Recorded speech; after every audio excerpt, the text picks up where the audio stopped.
नमस्कार विद्यार्थियों, Rishikul online school में आप सभी का स्वागत है।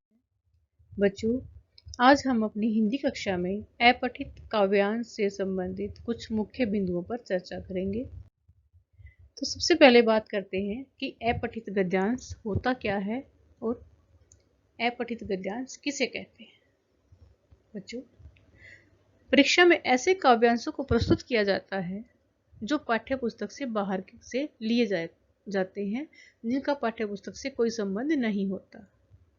अर्थात ऐसे काव्यांश जिनको विद्यार्थियों ने पहले नहीं पढ़ा होता, उनका अध्ययन पहले नहीं किया होता, बल्कि एक ऐसा काव्यांश जो बिल्कुल पहली बार विद्यार्थी के सामने आता है और विद्यार्थी उसे सब पहली बार ही परीक्षा में पढ़ता है।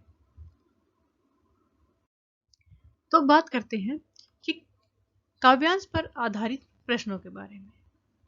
ऐसे काव्यांश पर आधारित प्रश्न परीक्षा में पूछकर छात्र की कविता के भाव और अर्थ को समझने की क्षमता को परखा जाता है, उसका मूल्यांकन किया जाता है कि बच्चे के अंदर अपनी समझ से कितनी वह समझता है और कितना उस पर वह कार्य करता है। इसलिए विद्यार्थी को अपठित काव्यांश जो है परीक्षा में हल करना होता है। यद्यपि यह काव्यांश छात्र ने पहले कभी नहीं पढ़ा, लेकिन थोड़े अभ्यास के साथ परीक्षा में जाने से विद्यार्थी काव्यांश में सभी प्रश्नों को अच्छे से हल कर सकता है, उनके उत्तर जो है वो अच्छे से लिख सकता है। अर्थात विद्यार्थी को चाहिए कि वह समय समय पर अपने आसपास के जितने भी अपठित काव्यांश हैं उनके बारे में वह पढ़ता रहे, उनका अभ्यास करता रहे, ताकि परीक्षा में उसे यह कार्य एकदम नया ना लगे। बात करते हैं शीर्षक की।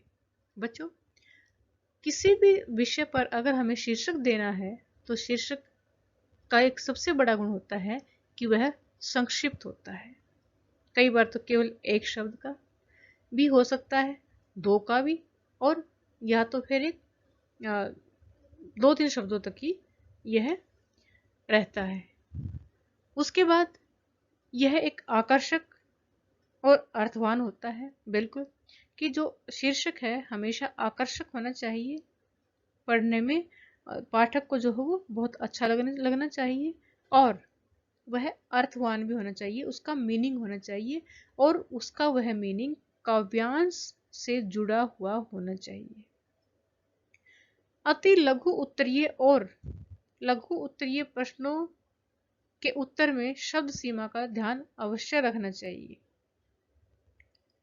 क्योंकि आपको अंक जो है उसी के अनुसार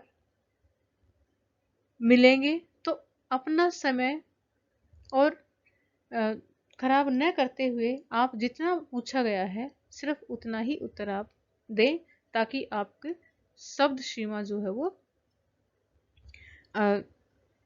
उसके दायरे में आप रह सको, और जितना पूछा गया है उतना ही बताकर आप अपने जो है उचित अंक प्राप्त कर सको। प्रश्नों का उत्तर लिखने के बाद एक बार दोहरा लेना चाहिए, क्योंकि मनुष्य गलतियों का पुतला है और छोटी मोटी गलती वो जो है आमतौर पर करता रहता है। तो इसलिए जब भी हम कोई कार्य करते हैं तो छोटी गलती हो जाना आम बात होती है। अपनी गलतियों को हम दोहरा लें तो उनको सुधारा जा सकता है। तो यही बात काव्यांश के उत्तरों प्रश्नों पर भी लागू होती है, जिसमें हम प्रश्नों को उत्तर लिखने के बाद अगर उनको एक बार अच्छे से दोहरा लें तो असावधानी से हुई गलतियों को हम सुधार सकते हैं और उचित अंक प्राप्त कर सकते हैं। तो हमें अपनी लिखने के बाद एक बार अपने सभी उत्तरों को